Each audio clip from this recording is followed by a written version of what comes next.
Boa noite. É um prazer estarmos aqui para estudar esse tema tão especial, que são as profecias. Para a gente iniciar esse nosso estudo, eu convido você que está aqui, você que está de casa nos acompanhando, a fechar os seus olhos para a gente poder falar com Deus mais uma vez. Querido Deus, vamos iniciar agora um estudo, uma reflexão sobre a Tua Palavra, sobre as profecias, e pedimos que o Espírito Santo esteja nos conduzindo para que a gente possa compreender o que o Senhor quer ensinar para nós através disso. Fale ao nosso coração nesse momento. Nós nos entregamos a Ti, todos nós que estamos aqui, que estamos assistindo pela internet, a gente abre o coração nesse momento para que a Tua Palavra entre, faça morada e opere uma transformação na nossa vida. É o que pedimos em nome de Jesus. Amém. Amém. Hoje estamos num tema muito interessante sobre o livro de Daniel. A gente vai falar sobre uma profecia muito importante, que faz como que um resumo da história da humanidade. A gente está tendo o privilégio de ter esse cenário lindo aqui na frente, está bonito, não está? A Sandra aí caprichou. E temos essa estátua que representa um sonho especial que o rei Nabucodonosor teve. E hoje a gente vai estudar sobre esse sonho, um sonho de uma estátua assustadora. Que sonho era esse? Você deve conhecer, mas a gente vai analisar um pouco mais a fundo essa história, o que aconteceu e o que representa essa bendita estátua que está aqui na frente e que é um símbolo do sonho que esse rei teve. Eu convido você a abrir a sua Bíblia em Daniel no capítulo 2. Daniel, capítulo 2, que é o capítulo que a gente vai estudar nessa noite. Aqui fala um pouco sobre um sonho de um rei. Eu não sei vocês, mas eu costumo ter muitos sonhos. A gente sonha muito. E sonho, estou falando de você deitar e estar sonhando. Pra vocês terem uma ideia, quando eu me casei, na verdade, antes de me casar, foi muita correria para preparar o casamento. Aquela correria, arruma isso, faz aquilo e tal. E eu lembro que faltando 2 semanas para o casamento, eu não via a hora de chegar ao casamento. E passar logo, porque eu não aguentava mais a correria. E aí, uns 3 dias antes do casamento, eu estava tão ansioso com aquilo que eu sonhei com o meu casamento.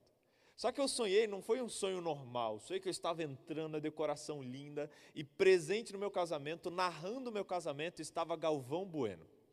E Galvão Bueno estava narrando, e lá vem BJ, ele entra, virou pelo lado, e vem narrando, e a noiva linda e tal, e quando o pastor falou, pode beijar na noiva, ele gritou, acabou, é tetra, e veio aquele grito, e eu chorei de felicidade. Aí quando eu acordei ainda faltavam 3 dias para o meu casamento, e a ansiedade tomando conta. Os sonhos eles fazem parte da nossa vida, às vezes por comermos demais, às vezes por dormirmos pensando em algo. E muitas vezes Deus também usa os sonhos para falar com a gente. Não que todo sonho tenha um significado, não, mas Deus usa pessoas, Deus usa a palavra dEle. E às vezes os sonhos eles nos trazem alguma reflexão sobre algo que a gente precisa saber. E naquele tempo, nos tempos bíblicos, especialmente as nações pagãs, eles valorizavam muito isso.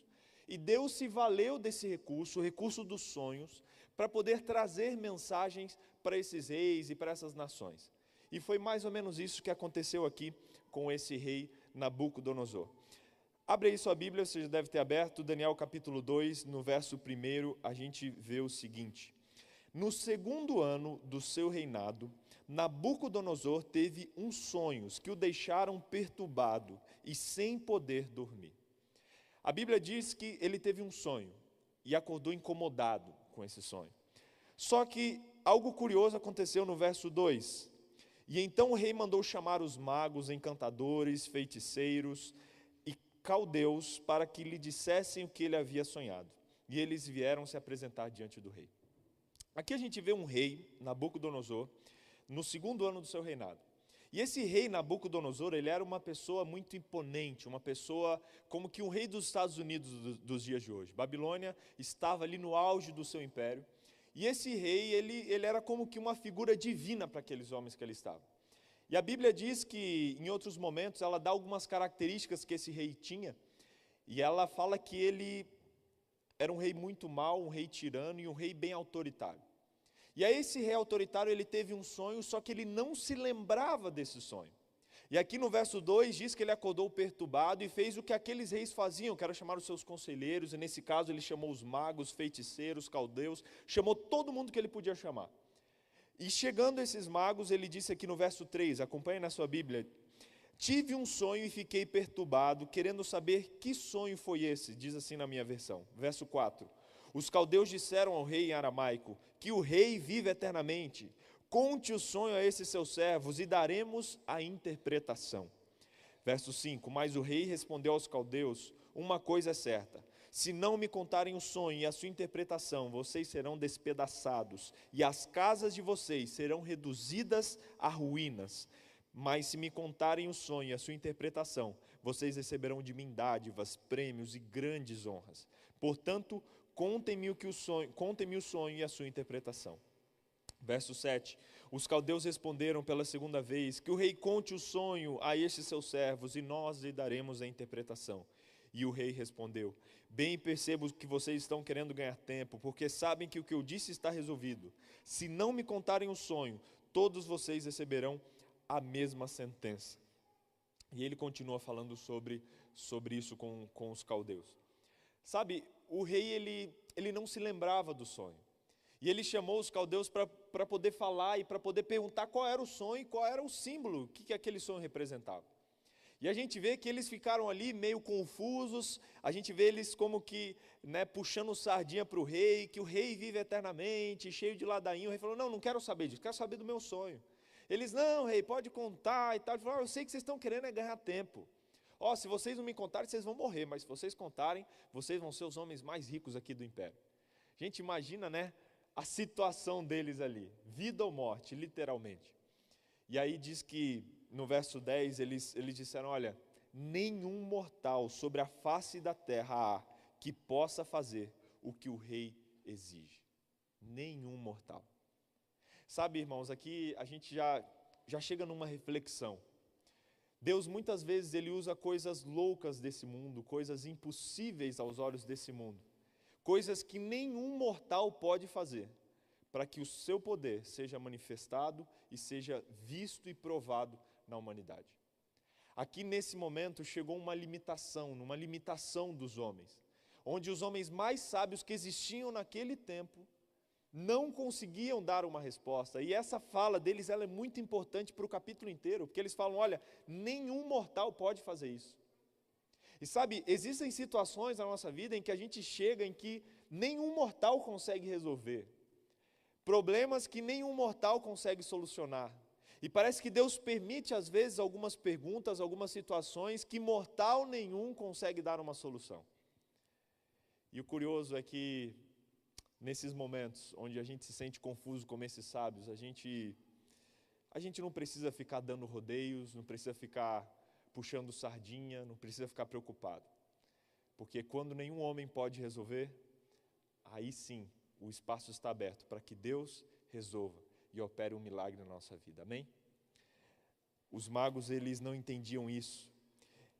E mesmo o rei falando isso, no verso 10, eles continuam tentando enrolar, preocupados. Olha, nunca houve um rei maior do que você, nunca houve um rei melhor.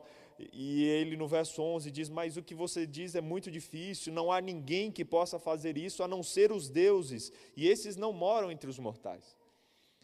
E aí no verso 12 diz que ao ouvir isso, o rei ficou tão irado e furioso, que mandou matar todos os sábios da Babilônia. O rei ficou furioso.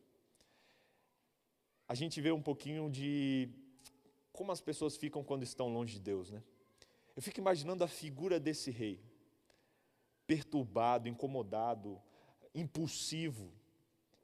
E é isso que acontece quando a gente fica longe de Deus. Um homem poderosíssimo, mas diante de uma situação, de um sonho, perde ali as suas estribeiras, porque ele percebe o quão limitado ele é. E aí a gente vê a continuação da história. Depois que esse decreto saiu, no verso 13, os sábios deviam ser mortos, eles foram buscar Daniel e seus companheiros. A gente já falou um pouco disso semana passada aqui com o Jefferson. E nessa busca, nesse momento, Daniel, com cautela, o verso 14 diz, ele pediu para o chefe da guarda para que eles tivessem uma chance, para que ele pudesse orar ao Deus dele, ao Deus verdadeiro, pedindo uma revelação. E aí a Bíblia diz no verso 17, um momento muito especial desse capítulo também. Diz assim: então Daniel foi para casa e explicou a situação para Ananias, Misael e Azarias, os seus companheiros, para que pedissem misericórdia ao Deus do céu sobre esse mistério, a fim de que Daniel e os seus companheiros não fossem mortos como o resto dos sábios. E o verso 19 diz: então o mistério foi revelado a Daniel numa visão de noite. Sabe, a gente viu o primeiro ponto, o homem chegando na sua limitação. E aqui a gente vê o segundo ponto interessante desse capítulo, que é Daniel pedindo ajuda dos seus amigos. Daniel, quando chega ali diante da morte, ele foi ser buscado para ser morto. Ele podia ter se desesperado, ter ficado preocupado, ter ficado ansioso, mas ele disse: olha, você pode esperar um pouquinho, eu posso consultar o meu Deus, o Deus verdadeiro, para ver se ele me dá essa revelação. E aqui a gente leu nesse último verso, o verso 17, que ele não foi buscar Deus sozinho. Ele foi ao encontro dos seus amigos e juntos eles colocaram isso diante de Deus, pedindo que Deus tivesse misericórdia e revelasse o significado desse sonho. Sabe, irmãos, esse ponto é muito interessante e muito importante. A gente precisa, assim como Daniel, estar ligado a Deus. E uma segunda característica que a gente precisa ter é ter pessoas que nos levem para perto de Deus. A gente conhece a Deus e tem vários de vocês que estão aqui, vocês que estão nos acompanhando pela internet, que nos perguntam: pastor, o que eu posso fazer para conhecer melhor a Deus? Eu tenho estudado a Bíblia, eu tenho buscado entender mais sobre isso, o que eu posso fazer? Busque a Deus. E o segundo ponto, busque pessoas que te levem para perto de Deus. Às vezes a gente quer estar perto de Deus, só que a gente só convive com pessoas que estão longe dele. E é claro, a gente precisa salvar essas pessoas, mas a gente precisa se fortalecer. A gente precisa de uma comunidade de fé. E aí a igreja é importante. A salvação é individual, mas o grupo de pessoas que forma a igreja, ele é um instrumento que Deus usa para nos fortalecer e nos ajudar, para que a gente possa buscá-lo de uma maneira mais fácil e mais direta. Daniel podia ter levado isso sozinho, mas ele compartilhou com seus amigos. E juntos eles buscaram a Deus. E a Bíblia diz que Deus revelou a ele o sonho.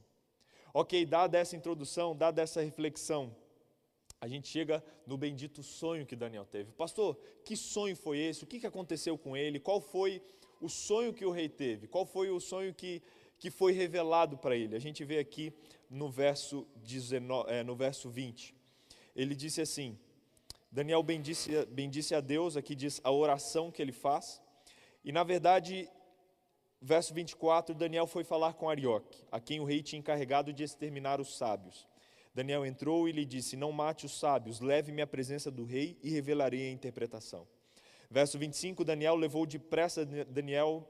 Arioque levou Daniel à presença do rei e disse: achei um dos filhos dos exilados de Judá, que revelará ao rei a interpretação.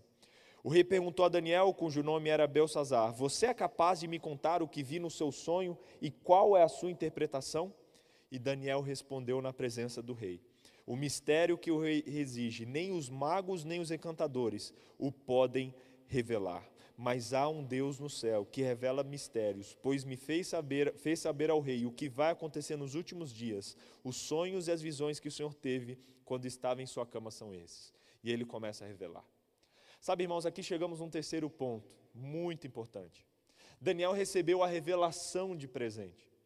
E eu fico imaginando como eu me comportaria se recebesse essa revelação que Daniel recebeu. A gente adora ser portador de novidades, é ou não é? Quando a gente sabe de alguma coisa, primeiro que os outros, a gente corre para poder contar para todo mundo, que a gente quer falar, a gente quer ter a novidade. E aí Daniel, ele tem a principal novidade do país e talvez do mundo naquele momento. Deus revela para ele o sonho do rei, Deus revela o significado do sonho do rei, e Daniel agora é portador daquela boa nova. E ele é levado à presença do rei, e aquele homem que era um escravo, agora diante do rei, e ali ele podia ter falado: olha, Deus me revelou, Deus me mostrou, você aí não me dava muito valor, mas Deus me dá valor, olha só, agora você precisa de mim, então tá bom, eu vou dizer, traga um copo de água para mim, um suco de uva, que eu vou dizer para o rei. Daniel podia ter se achado com essa mensagem, você me entende? Mas em humildade, a primeira parte do seu discurso foi esvaziar-se de si mesmo e deixar claro para o rei de que aquela mensagem não vinha dele mesmo, não vinha dos méritos dele, mas do Rei dos Reis que havia revelado esse sonho para Daniel. Esse verso eu acho ele muito forte. Daniel fala, olha, é verdade que o seu sonho ninguém pode revelar, nenhum ser humano pode revelar, e nem eu poderia revelar, mas Deus pode revelar. E Ele, na sua misericórdia, me revelou para que eu possa passar para você. E aí sim, Ele passa isso para o rei.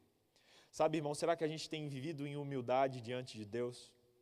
Será que a gente tem estado com o coração aberto, o coração sincero para poder ser usado por Deus?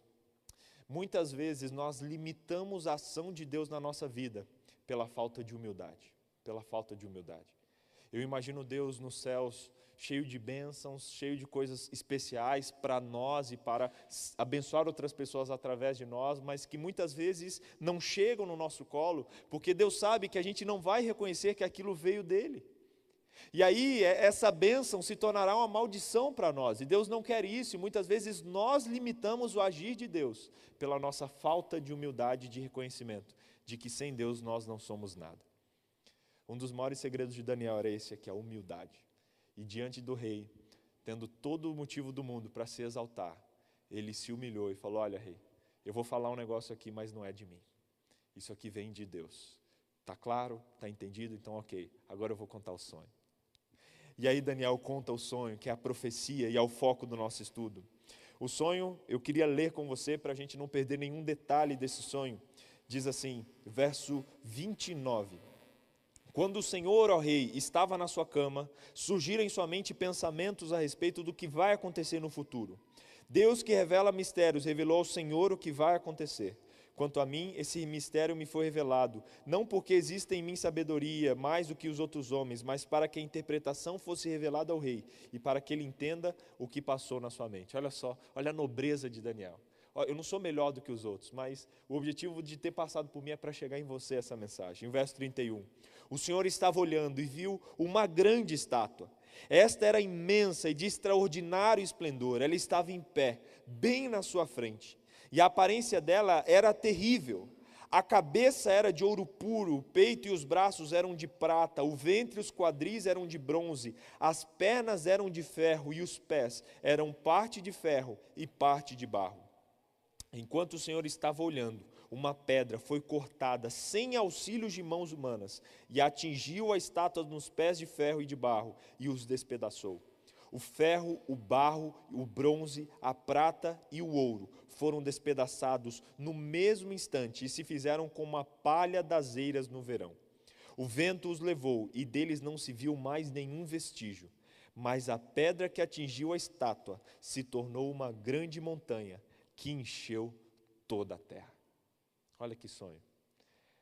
É um sonho muito curioso. E a gente já sabe mais ou menos o significado, a gente já fica ligando os pontos, mas imagina para o rei que não fazia ideia do que isso significava. E Deus não só revelou o sonho, mas revelou o significado. E disse no verso 33, este é o sonho e também a sua interpretação diremos ao rei. O Senhor é o Rei dos reis, a quem o Deus do céu conferiu o reino, o poder, a força e a glória, e cujas mãos foram entregues os filhos dos homens. E onde quer que eles habitem, os animais do campo e as aves dos céus, para que os dominasse sobre todos eles. O Senhor, ó Rei, é a cabeça de ouro. A gente reproduziu aqui mais ou menos essa estátua que o rei sonhou e a estátua que o rei teve, do sonho que o rei teve. E lá no sonho a gente leu que ele tinha a cabeça de quê? De ouro. Aqui o peito de prata. A parte de baixo de bronze, as pernas de barro e os pés de barro, uma mistura de barro e ferro. Esse foi o sonho que o rei teve. E aí na sequência Daniel deu a interpretação e falou, olha rei, a cabeça de ouro representa você, representa o seu reinado. E Daniel aqui ele destaca dizendo, rei, você é importante, você é imponente, você através do seu reino aqui você tem um grande poder e uma grande influência. E é muito legal estudar essa profecia e encorajo você que está aqui, você que está assistindo pela internet, a depois estudar mais a fundo isso nos livros de história, nos livros que talvez nem sejam ligados à Bíblia, mas que comprovam a história da profecia. Porque se você olhar, e Daniel diz, esse sonho representa a história da humanidade. E Deus, na sua infinita misericórdia, revelou a Nabucodonosor o que iria acontecer no mundo. E aí ele fala, você, rei, o seu reinado representa a cabeça de ferro. E se você olhar na história, foi o tempo em que essa profecia foi revelada foi no momento em que Babilônia estava no seu auge. Nabucodonosor era o representante desse império, era a cabeça de ouro da estátua, e esse império dominou ali nos anos de 605 até os anos de 539. E a história comprova que foi bem isso que aconteceu. Nesse momento, esse império da Babilônia era um império muito poderoso, um império muito forte. E esse império, inclusive a questão do ouro, ela era muito vista e muito presente ali, mostrando que essa comparação não era por acaso, essa metáfora não foi feita por acaso. Tem até um historiador muito famoso que disse o seguinte, separei aqui esse texto para falar com vocês, que ele disse assim, Heródoto, que é considerado o pai da história, ele descreve o resplendor de ouro nos templos da cidade de Babilônia, dizendo assim, na parte inferior do templo de Babilônia, a outra capela, onde se vê uma grande estátua de ouro representando Júpiter sentado. Ao lado, uma grande mesa de ouro, e o trono e o escabelo são do mesmo metal. Vê-se também fora da capela um altar de ouro. E depois diz, naquele templo, no recinto sagrado, há uma estátua de ouro maciço de 12 côvados de altura. E ele representa e continua falando um pouquinho de como o ouro era presente naquele lugar. E Daniel revela para o rei que ele era na estátua cabeça de ouro. Só que o curioso é que Daniel não fala que ele era a estátua inteira, Daniel fala, você é a cabeça. E a gente vê na sequência, na história que o rei ele não se contentava com isso, tanto é que mandou fazer uma estátua inteira representando ele, mas Deus tinha falado, você é a cabeça de ouro, você faz parte de um reino importante, você é um rei importante, mas saiba de uma coisa, o seu reino vai passar, o seu reinado vai passar. Embora naquele tempo falar isso era algo assustador, como assim? Com toda a potência que a Babilônia tinha, você ouvir e falar uma profecia dessa era algo muito estranho. Mas Deus estava na sua misericórdia, revelando para aquele rei que ele não era eterno, e que o império que ele estava formando não era eterno também. E foi bem isso que aconteceu. A história revela, e Daniel fala mais ou menos disso, que o reino dele teve um fim. E a gente vê aqui no texto, que ele continua dizendo assim no verso 39, depois do Senhor se levantará um outro reino, inferior ao seu, e um terceiro reino depois de bronze, que terá domínio sobre toda a terra. E a história comprova que foi exatamente isso que aconteceu.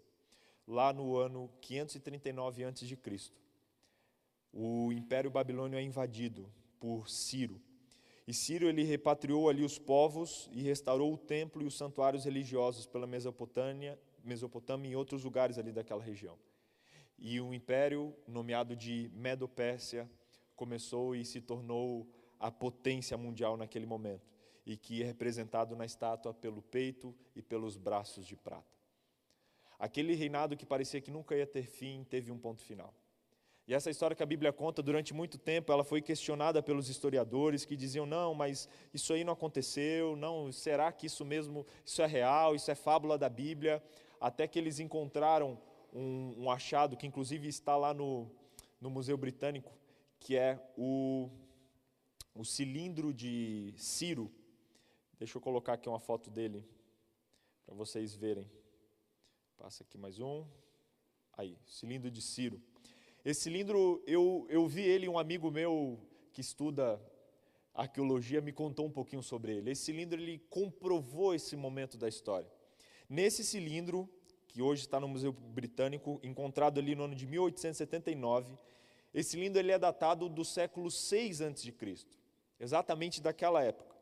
E nele, ali que foi encontrado nas ruínas da Babilônia, estava na fundação de um templo na cidade que foi consagrado a um deus chamado Marduk. Nesse cilindro, nas linhas 15 a 21, aparecem trechos que mostram a genealogia de Ciro,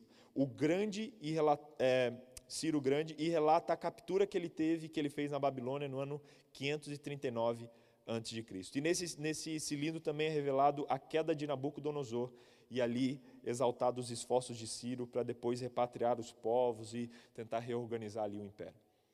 E aí depois disso a arqueologia ela comprovou que realmente o rei Ciro existiu e realmente esse domínio aconteceu bem nesse ano, o ano 539 a.C.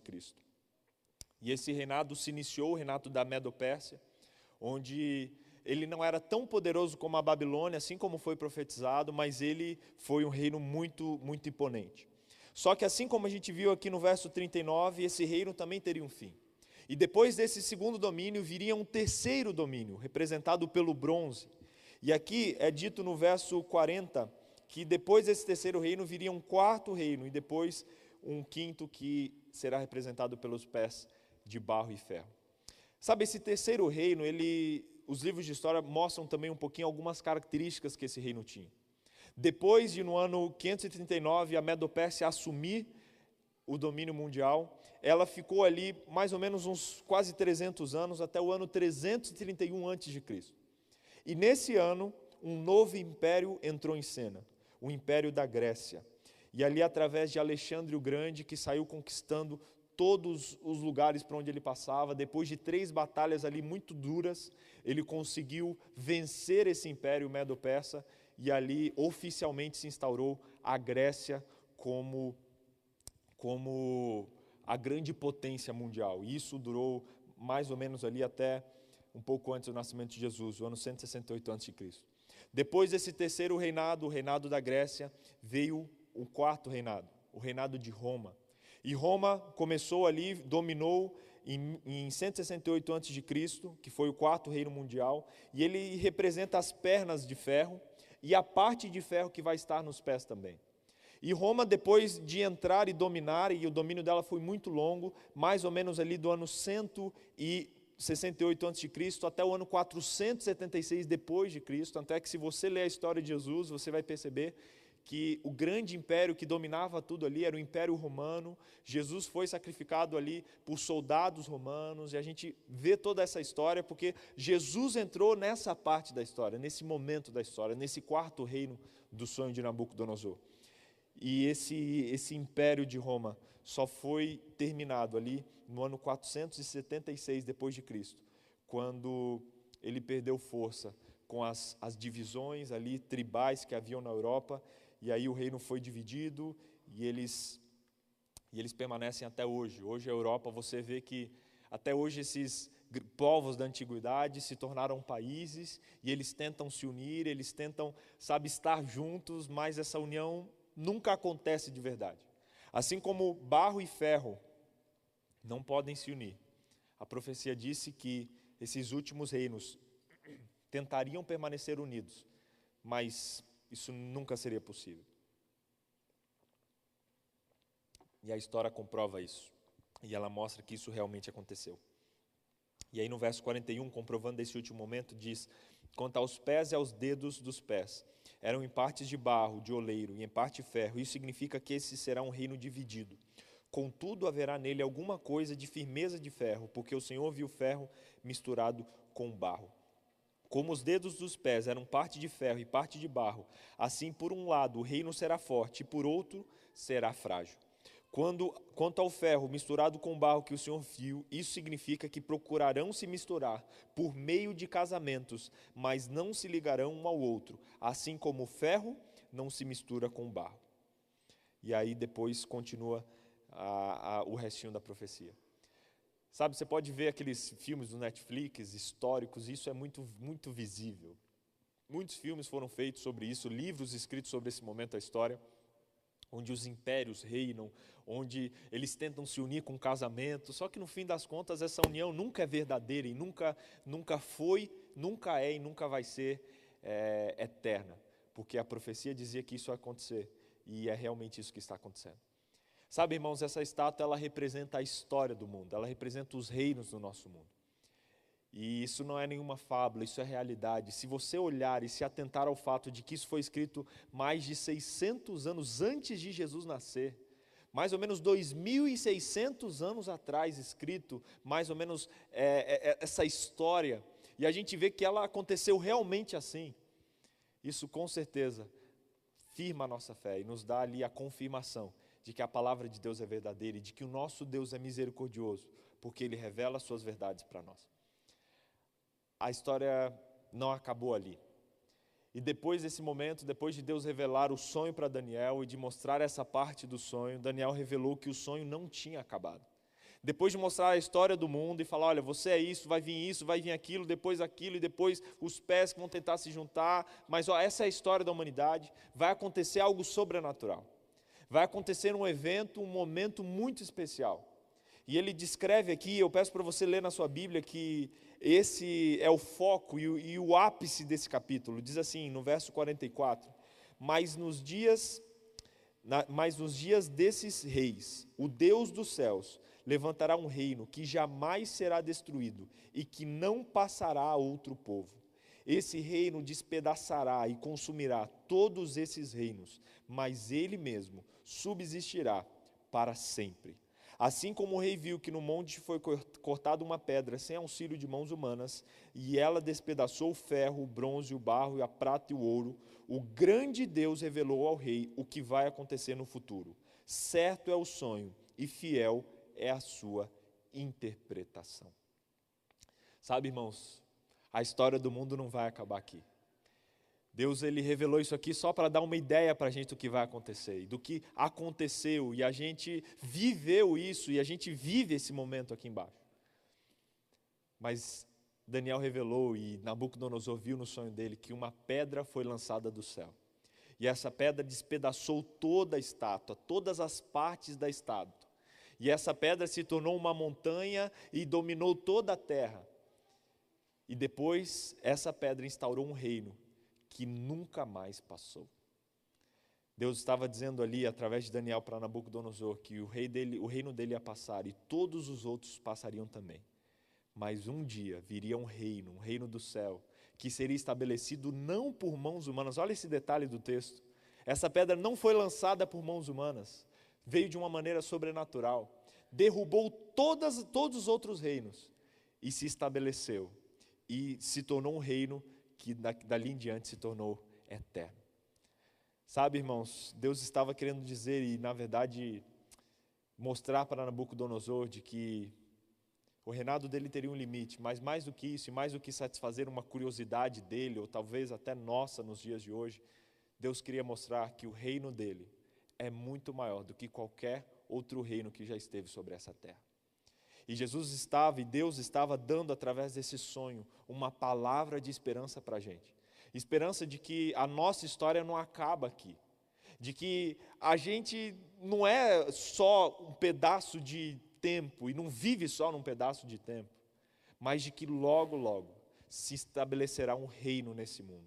Um reino que virá de maneira sobrenatural, algo que virá das nuvens do céu. E não sei se você percebe as dicas que Deus vai dando através desse sonho, que vai descer, que vai despedaçar esses outros reinos e vai se estabelecer para sempre. Sabe o que representa essa pedra e sabe o que é essa pedra? Está aqui desenhado na nossa parede. Essa pedra representa a volta de Jesus Cristo, que virá a essa terra, derrubar todos esses reinos que a gente já viu e que continua vendo, e se estabelecer de uma vez por todas, para que a gente viva a eternidade nesse novo reino. Sabe, gente, Deus ele ama muito a gente. E Deus não precisava ter todo esse carinho, esse mimo por nós. A profecia e as profecias para mim, elas são um mimo de Deus. Sabe um mimo de Deus? Sabe aquele docinho que a mãe dá para a criança, que não precisa dar, a criança não está com fome, mas que ela, filho, aqui é um presentinho para você, toma aqui, um mimo.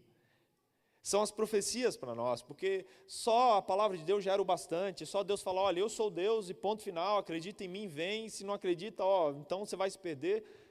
Ok, seria justo, seria suficiente. Mas Deus ele fala, não, eu vou dar algumas dicas para vocês. Eu vou mostrar na história. Vocês querem provas? Então tá bom. Vou mostrar algumas provas para vocês. E essa profecia é uma grande prova de que a Bíblia é verdadeira, de que o nosso Deus é verdadeiro e de que muito em breve Ele vai voltar e nos levar para morarmos com Ele. Sabe, irmãos, a conclusão que eu chego quando eu olho essa estátua e quando eu vejo essa história é de que a volta de Jesus está muito próxima, muito próxima. Essa profecia, ela está se cumprindo. Em grande parte ela se cumpriu, você pode dizer, não pastor, mas aí já todos os reinos já aconteceram, está ali no finalzinho, no pé da estátua, mas ainda falta o último momento, quando a pedra será rolada e destruirá tudo, toda essa estátua e se estabelecerá para sempre. Irmãos, a gente está vivendo nesse momento aqui. A gente está vivendo na ponta do dedão do pé da estátua. E eu fico imaginando o privilégio que nós temos, fico imaginando Daniel vivendo lá na cabeça da estátua e pensando, gente, imagina, vão passar povos por isso, mas lá embaixo vai ter um povo que vai ter o privilégio de viver nesses últimos momentos. E ver e talvez presenciar essa pedra rolando, presenciar o retorno de Jesus, presenciar o estabelecimento desse reino eterno. E sabe, irmãos, eu e você, nós temos hoje esse privilégio. Esse sonho e essa profecia revela de que Jesus está voltando. E eu te garanto que é muito mais rápido do que você imagina. E sabe, hoje você veio aqui, você não está aqui por à toa, você não está assistindo essa mensagem por à toa. Mas você está aqui para refletir e para tomar uma decisão. Será que você tem se preparado para esse dia, para o retorno de Jesus Cristo? Será que você tem a consciência de que Jesus está voltando? A gente ouve muito isso, muito falar disso, e eu confesso para vocês que às vezes até prejudica a gente ouvir tanto falar da volta de Jesus. Sabe por quê? Porque muitas vezes a gente deixa isso cair no descrédito, sabe?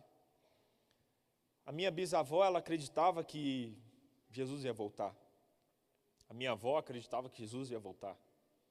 Meu pai acredita que Jesus vai voltar no tempo dele.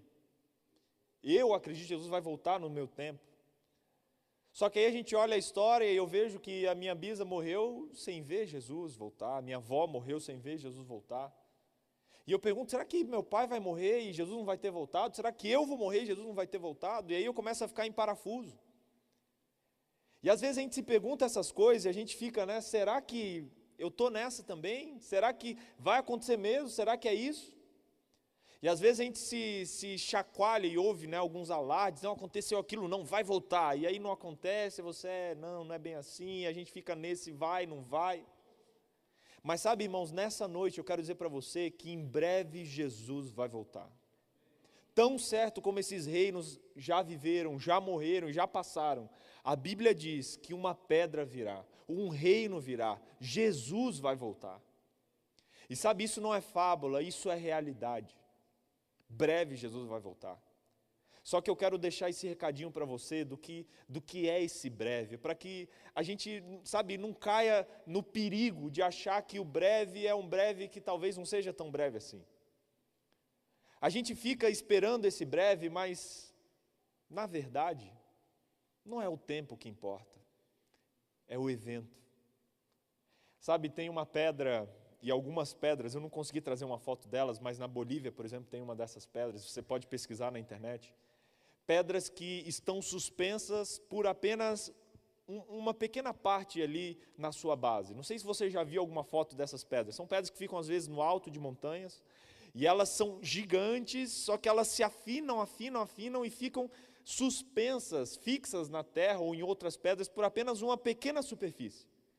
E aí parece como que um equilíbrio, e aquela pedra está ali, cai, não cai, e as pessoas vão lá, turistas vão, encostam na pedra, tiram foto, fingem que ela está caindo, mas ela não cai. E os arqueólogos dizem que elas estão ali há milhares de anos daquela maneira. E em ambos os casos, tem uma pedra dessa inclusive no Brasil, eles dizem, olha, é claro e é certo que essa pedra vai cair, logo, logo, muito breve essa pedra vai cair.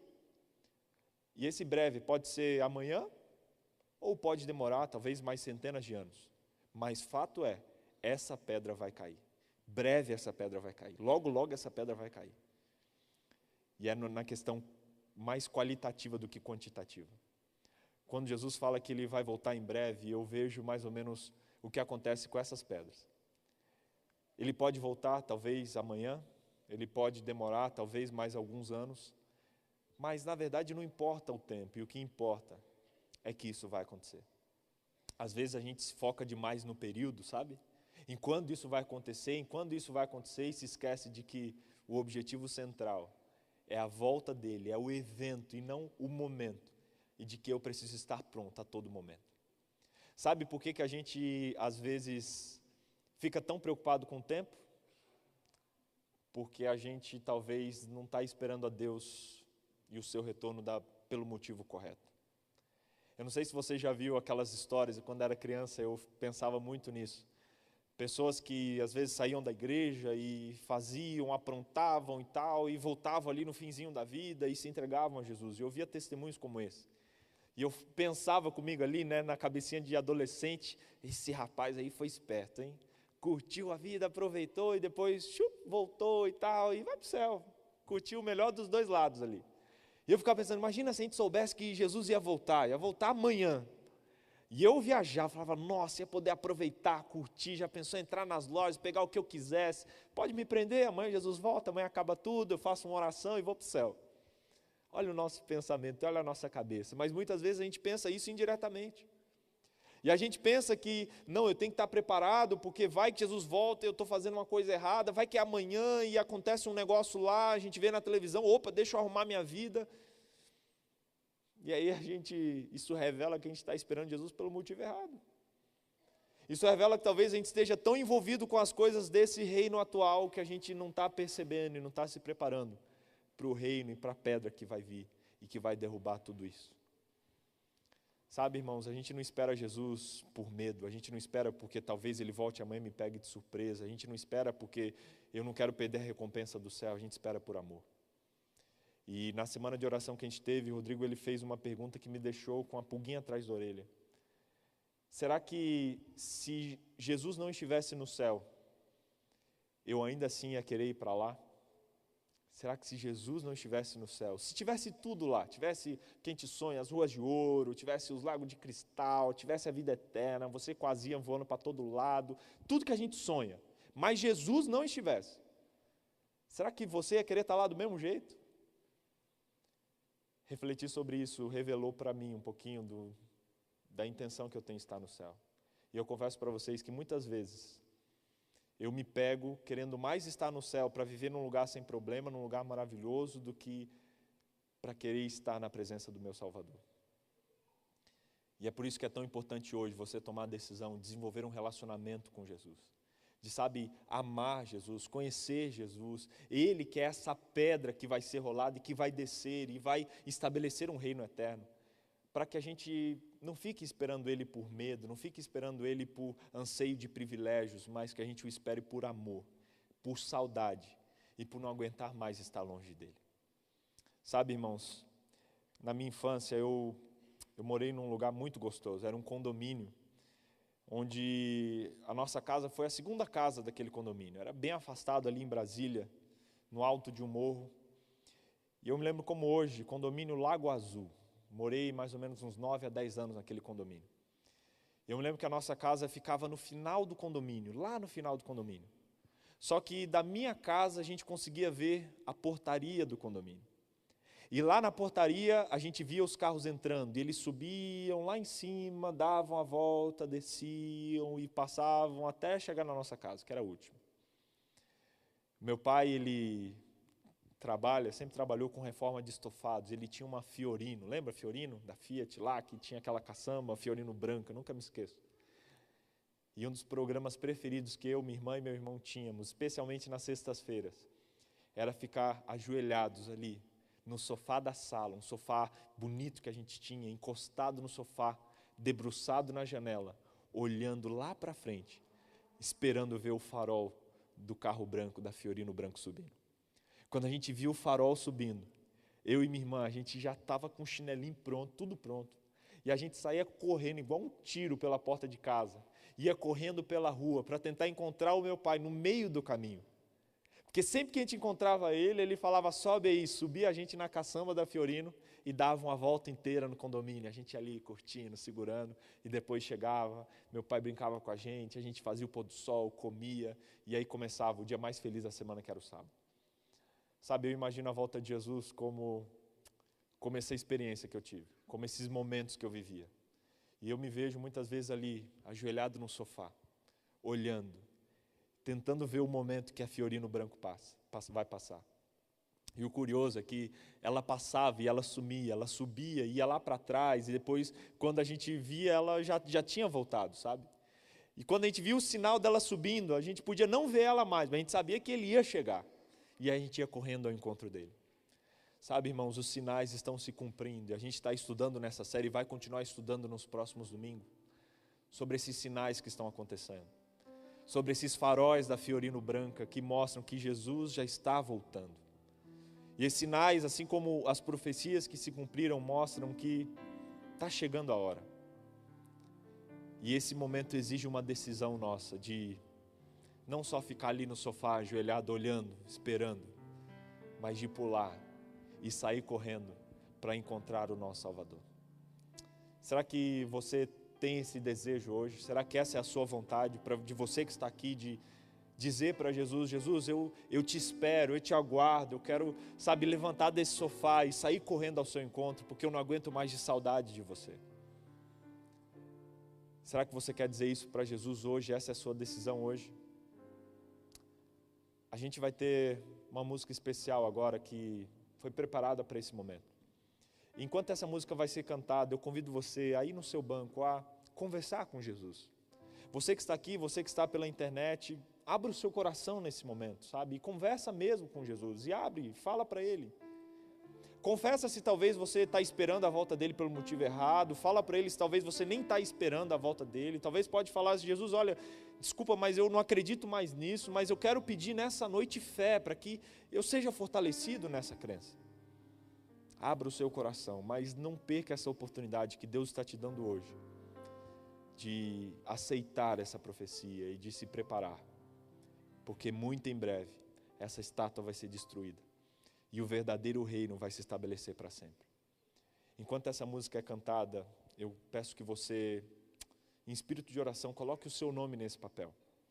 Escreva o seu nome aí, o seu endereço e a sua decisão hoje.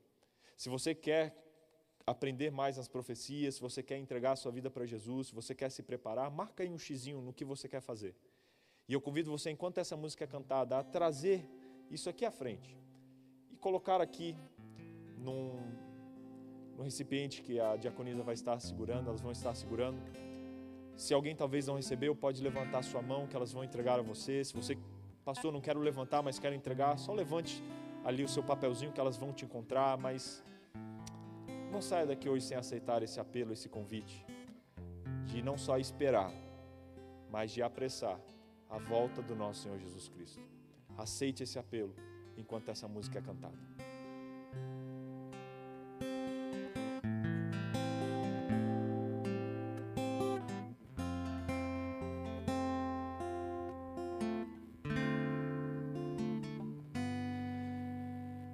Só Deus sabe a hora e o dia que o filho vem buscar os remidos seus.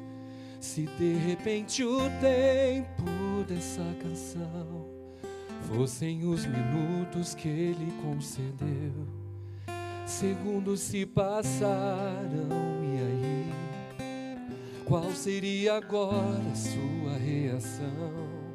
Se diante do inimigo ou de um irmão, lá no santuário em meio à tentação, como está tua vida dentro do seu lar? Lá no culto ou quando todo mundo vê, já se for embora quase 1 minuto, e tudo que te resta é se arrepender. Tente se lembrar de um ladrão da cruz, contagem regressiva pra ele morrer. Mas bateu a porta e a porta se abriu, e agora a mesma porta está diante de você. Pode ser agora ele vem, Cristo já voltou pra vida de alguém. Tenho que aprender a contar os dias, porque a qualquer hora Cristo vem.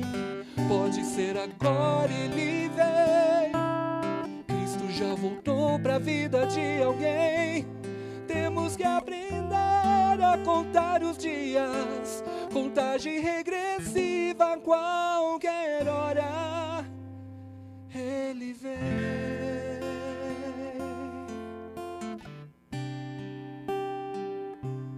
O relógio 2 minutos já marcou.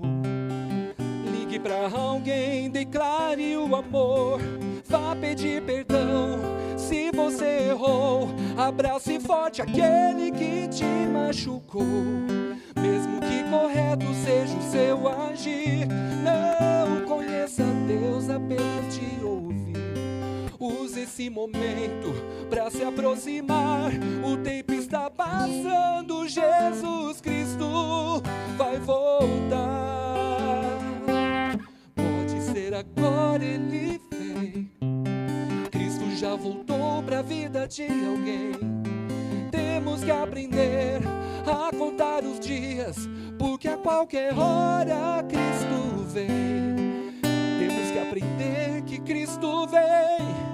Temos que aprender, não podemos deixar mais pra frente tomar a decisão, porque qualquer momento Jesus Cristo vai voltar.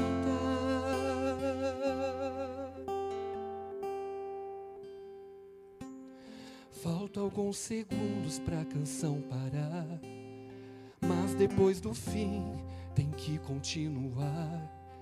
Eu e você sabemos o que fazer.